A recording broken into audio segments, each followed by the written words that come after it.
Hey, welcome everybody. This is a big one. This is a big one. Pre-inspection intelligence filter. What is it? It is the shortlist method comprises 5 steps.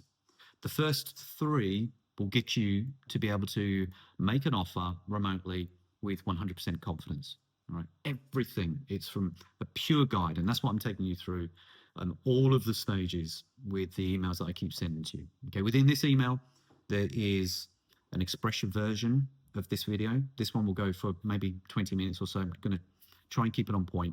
But what I want to do is guide you through the entire filter. But the 360 system is without doubt the most important step for remote buyers. It bridges everything for you, trust me. And by the end of this, you're going to understand why. Okay, but it will give you the confidence so that you actually don't leave anything down to luck. You're going to check every single detail because that's where the trust lies. Okay, now the 360 system is split into 3 pillars, 3 categories. The first is the pre-inspection intelligence filter. Now, it's very, very important at this stage to note that you have not inspected a property at this stage. What you do have is you have perhaps, say, 2 or 3 very, very serious hot prospects. And before you go and either, send one of your friends or family or whoever it is you're going to send on your behalf, before you send them, you conduct this filter line by line. Do not cut corners is my serious recommendation for you, because I do this day in, day out. And the reason, look, I've got the filter here, but I've also got a long list of notes here to tell you about, because even though I do this every single day of the year, it's impossible for me to remember everything. And what is amazing, there's an emotional element to buying a property, particularly when it's your home. And it's amazing how people can easily talk themselves into the wrong compromise.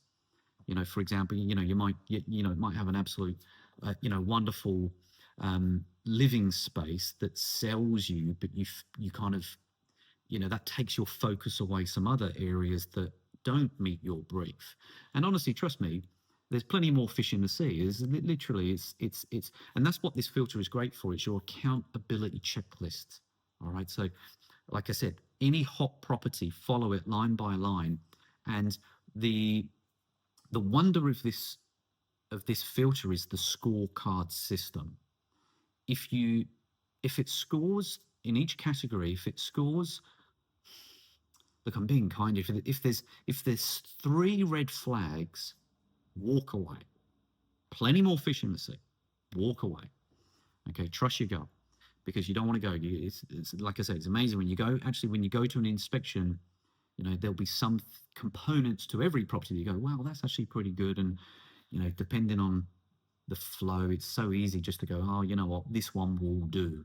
No way. No way, Jose. All right. But yeah, so before we even go through that, the goal of this is to avoid wasting time on properties that you should never have inspected. Yeah. Really key point. Really key point. Most buyers skip this. Yeah. So let's go down. Little intro, quick snapshot, but there's the scorecard to start with. All right, is that every single category's got a scorecard. Follow it. It's your gut reaction. Follow it. It's going to really, really help you. And again, just a quick reminder: the entire filter should be complete before a physical inspection. If you skip this stage, you risk progressing a property that should have been eliminated by now. Really, really, really key. Photo truth.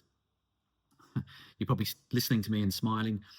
The sales agent's job is to represent the vendor and make that property look as glorious as possible in order to attract as many prospects over the threshold as possible. That's their job, and they're very good at it. To counter that, we've got the filter. All right. Now, so go through, again, line by line. It's pretty self-explanatory, this part here. But the floor plan reality check, this is really, really, really important. Okay, so go through it, because, for example, right now, this room I'm sat in as I'm recording this video is actually quite long. It's not that it's narrow, but it's oddly long. And the problem is, it's got a big double door here, window, door, door. And so subsequently, there's virtually no wall space. Apart from this little corner that I'm in, there really isn't, because it's narrow, well, kind of an odd layout.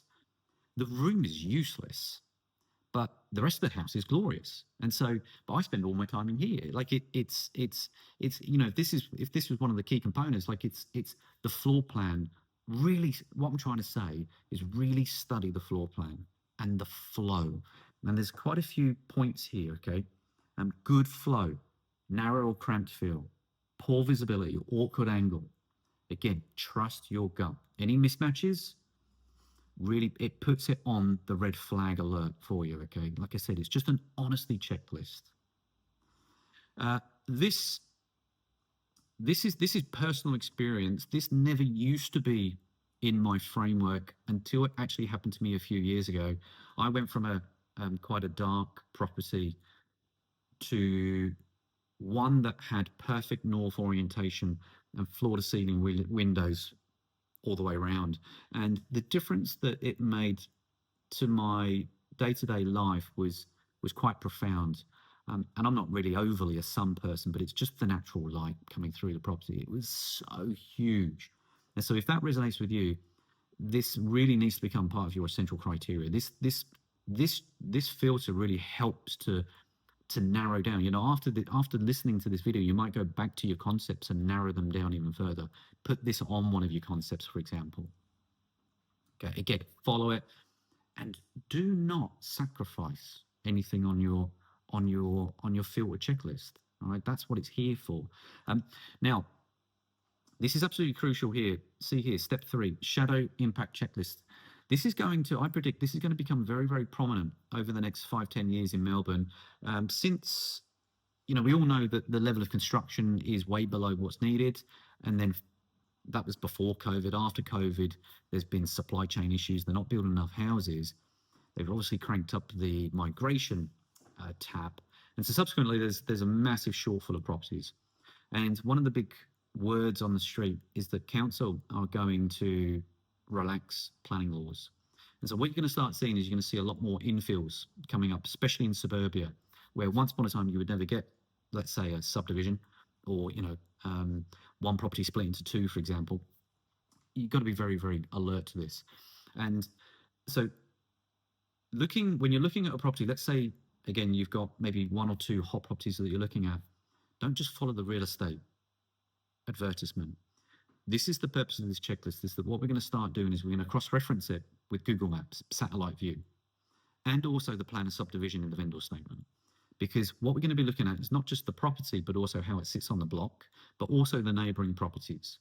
You're going to compare it to the plan of subdivision to look where the easements are, all right? And this will tell you so much of the blueprint of the property.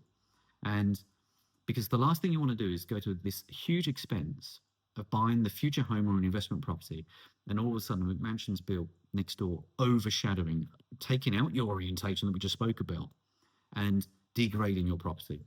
All right. So again, without this, I almost guarantee this is something that you would have, it's not that you wouldn't have thought about it, but in the flow and in the emotion, in the emotional roller coaster of actually trying to buy and negotiate with the right property, you're going to forget a lot of these key points.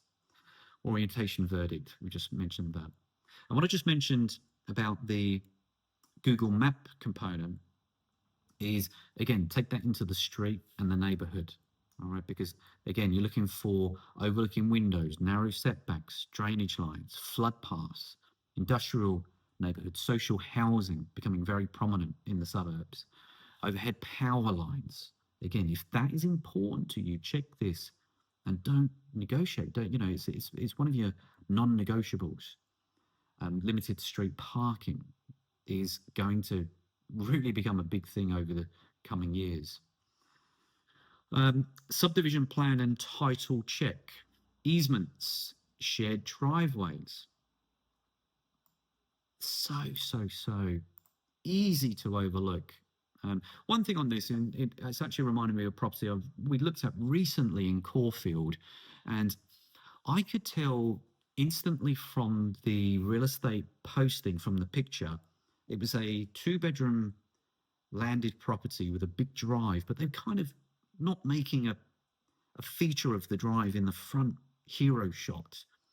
And the price looked really cheap. And so my radar just instantly went, something's not right here. And so when I went into the actual advert, I looked at the pictures, went to the floor plan, and you could see the title boundary went, it went along the footprint of the perimeter of the house and then back out, because there was a garage at the end of this long driveway to the so basically the driveway is shared with the neighbouring property. And for us, instant walk away. It was because that yeah, look, you can imagine.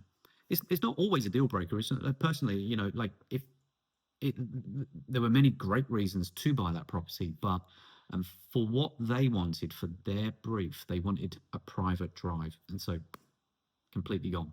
All right, but awesome property, great value. I should actually check to see what that sold for in the end. Boundary irregularities, again, all quite self-explanatory items, but easily missed in the mix. Red flag checklist, go through all this, compliance gaps, owner's corporation obligations not disclosed for every single property that has an owner's corporation. It's not just apartments, by the way. A lot of townhouses, villa units have owner's corporations. We always go back 3 years with the AGM minutes just to get the historical footprint, not just the last 12 months. Often doesn't include a lot of the ongoing historical problems. Unusual settlement terms. Very. And remember, this is before you even given it to your conveyancer who's going to charge for the contract review. This is you completing this to, like I said at the very beginning, just eliminate the properties that are not fitting your brief, quite frankly. Deal breakers, the deal breaker filter. Must pass items. Street is acceptable, yes or no. You know, these are getting to really, well, hence the deal breaker filter, is that if you've got a deal breaker on here, eliminate weak properties early. Beautiful. Couldn't have said it better myself, but I did write it. Vendor statement cross-check, which is what we're talking about here. I'm just going through my other list. The goal of this step is to decide if the property deserves an inspection. Not to fall in love with it, not to justify a feeling, just a simple yes or no decision. Simple yes or no decision. That's really key. Why this matters for remote buyers: inspections cost time and energy. Emotions build quickly when you're overseas. This step removes a large percentage of unsuitable properties. It protects focus, trust, and momentum. Very good. How to use it, blah, blah, blah. Don't rush it. Complete it calmly. If multiple red flags appear, pause, really analyze if it's good for you. If unsure, get a second opinion. And on that note, this is, if you're still here now, we're 13, 14 minutes into the video. If you are still here and you have got a property that you just think is, yeah, it's great. I've done my checks. I've been through the entire journey so far, but I just would love a second opinion. Honestly, just send it through to me. You've got my email address. Send it through. I'll happily jump on a Zoom for you, give you my honest opinion. I do this day in, day out, have done for over 20 years. And I can almost, not every single time, but in the vast majority of times, within just a couple, within 60 seconds, I can tell if there's a walkaway red flag. And it would be my pleasure to do that, to help you with that. All right. So keep that up your sleeve. Reach out at any point with any questions. And like I say, make this your best friend. This really should be your any serious property, run through this entire checklist line by line and trust your gut. Take care. Thanks for watching. See ya.